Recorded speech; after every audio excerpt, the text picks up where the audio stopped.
For 2015, Ducati's given us an all-new Multistrada, changing the frame, the running gear, and most importantly, changing the engine to make it a little bit less aggressive, smoother, nicer to use, but no less powerful. In fact, it's a little bit more powerful. So this is a 160 horsepower machine.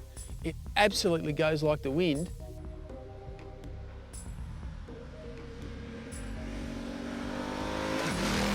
The Multistrada is Ducati's most versatile bike, capable of carving up winding roads, cruising down freeways, eating the urban grind, and getting out on dirt roads as well. You can sit on the freeway speed limit all day long, and the riding position, almost dirt bike inspired, upright, handlebars, normal bars, no clip-ons, makes it really, really comfortable, and a fairing that provides some good weather protections. Now that doesn't usually translate to something that works as a sports bike, but surprisingly, these are really well designed, so you can actually go pretty fast as well. So externally, the bike hasn't changed much in the 5 years since it was first released. Visually, it's quite similar, but in actual fact, there's a bit more room. There's a bit more room front to back when you're sitting down, and a few other little changes around the place just to make it that little bit nicer. It has got a tall seat, there's no arguing with that.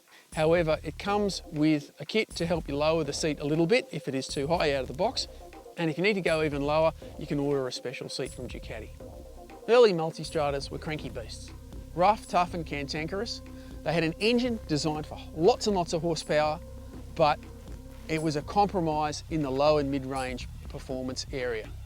Now that's fine on a bike like a Panigale, where a sports bike where you're trying to get the ultimate in performance and you're trying to set lap times. But on a machine you're trying to use either in enduro mode and on dirt, where you're trying to slip through the traffic, where you're riding it in night time in the rain, that's less than perfect. So Ducati's developed DVT, and what that does is changes the valve timing to suit the engine speed, and you end up with a much smoother and more torque down low and in the mid-range without sacrificing that blistering, really, really fun top-end performance that is a real characteristic of the Multistrada.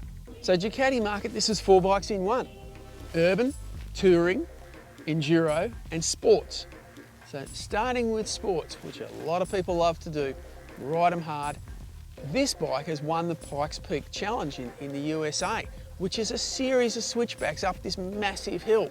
And the riding position, the design of the bike, the horsepower it produces, makes it absolutely a whole heap of fun in those sorts of conditions.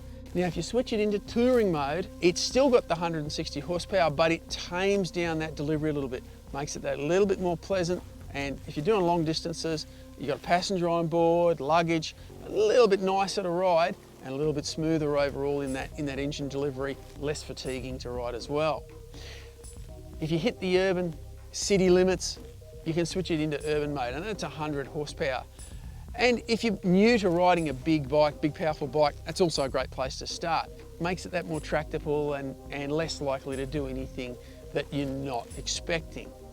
The last mode is enduro, and that's for loose surfaces. That's for gravel roads, and that's for if you're trying to get adventurous. Now, is this an adventure bike? Well, some people think it is. Ducati certainly say it's very, very capable off-road. However, it has got a 17-inch front wheel, which is really great when you're into sports bike riding, when you're going hard. But you know, if it's going to be falling into off-road potholes, it's less so. It's still a very, very capable bike on a gravel road.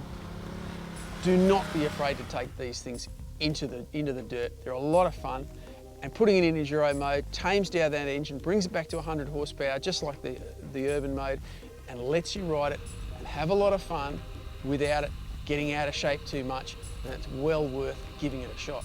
So Ducati now sells the Multistrada as 2 models. You've got the high-end S model at $27,990, or this standard model, the one we see here, at $23,990. So that $4,000 extra buys you semi-active electronic suspension. So it modifies the suspension settings on the go as you ride. It also has slightly bigger brakes. It has a Bluetooth connection for your mobile phone. It has an electronic TFT color display for your instruments. So there's a few really nice extras you get for that extra $4,000. Once you've chosen which Multistrada you prefer, you can then add any or all of the kits that are available to go with it. This bike actually came with the touring kit, so you'll see lots of shots with the panniers on it, because the touring kit comes with panniers and it comes with a centre stand and heated grips. The Enduro kit comes with things that are more aimed at dirt bike riders, protective gear and fog lights and a bash plate, things like that. The Urban kit has a big top box, a tank bag and a USB kit so you can charge things from within the in the top box. And the sports bike kit has some nice carbon fibre bits and some billet bits, and it's there to make your bike a little slicker and slightly lighter. The reality is you could buy all four of them. They're $1,787 each, except for the Urban kit, which is only $1,089. So you can certainly take a Multistrada and trick it up just the way you want. If you liked the video, make sure you leave a comment in the section below or subscribe to our channel. Thanks for watching Cycle.